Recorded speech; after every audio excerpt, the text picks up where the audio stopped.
بسم الله. اول حاجه نحط شويه زيت ذره ونقلو فيها قرية وفلفل مملح، ومن بعد نحوه ونحطو البصل. وبعد ما نحينا الفلفل نحطو شويه زيت زيتونه، نكملو البصل واللحيمات نتاعنا البقري. اليوم فسيكسي باللحم البقري، نقلوهم شوي.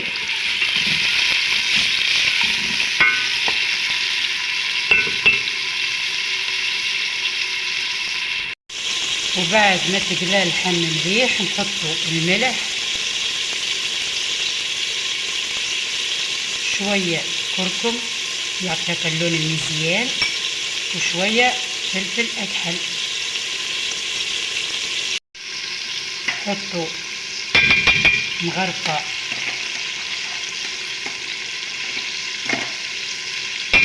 شوية معطر،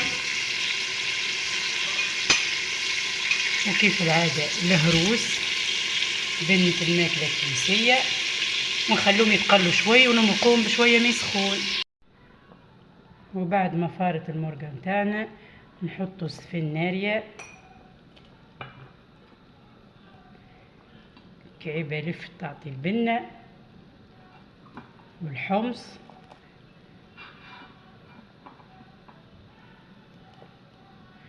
ونخلوه يطيب على روحه، ونمشو نكسكسو الكسكسي متاعنا. وتوا باش نكسكسو الكسكسي فوحناه كركم ملح ونديروه بالماء نكسكسوه. للعلم نستعمل كسكسي مكسكس.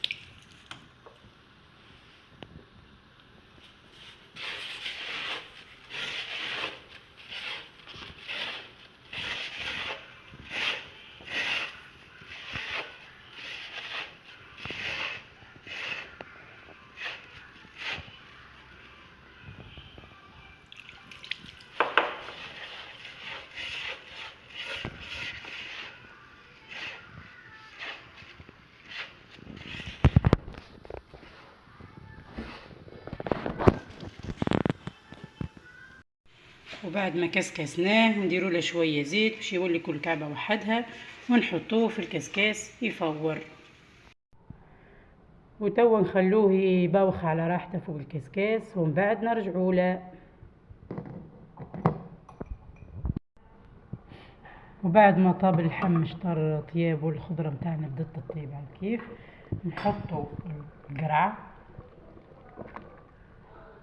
ونحطوا شويه فواح، وفي نفس الوقت بوخت الكسكسي بشويه ماء ودرت له شويه زيت، ومن بعد مفوحه شويه حوار، شويه فلفل اكحل وكعبات قرنفل، يبان انه الكسكسي باللحم على الاخر. ونرجعوه يطيب فوق اللاصوص، ونرجعوه يفور، ونديرو فيه نقيبات هكا باش يفور لنا فيسع فيسع، ونغطوه، ومن بعد نوريهولكم في صحن التقديم. يا عزم الدوار يا عزم الدوار يا عزم الدوار، كانك سيدي عزام رجع سرقت له شام كيما كانت في الدار. يا عزم الدوار يا عزم الدوار يا عزم الدوار، كانك سيدي عزام رجع سرقت له شام كيما كانت في الدار. يا عزم مضاعة مني الغرام، سيد الطالب موجوع طالب منك رجوع، والله بيقى مفتون به وانا مجنون، النايا بيها ممحون غيالي بالغزلان. حلال عليك مالي غير رجع لي الغالي، نتمنى تكون احلالي هي لله الكون، هي ياسمين وفضل هي وردة في بستاني،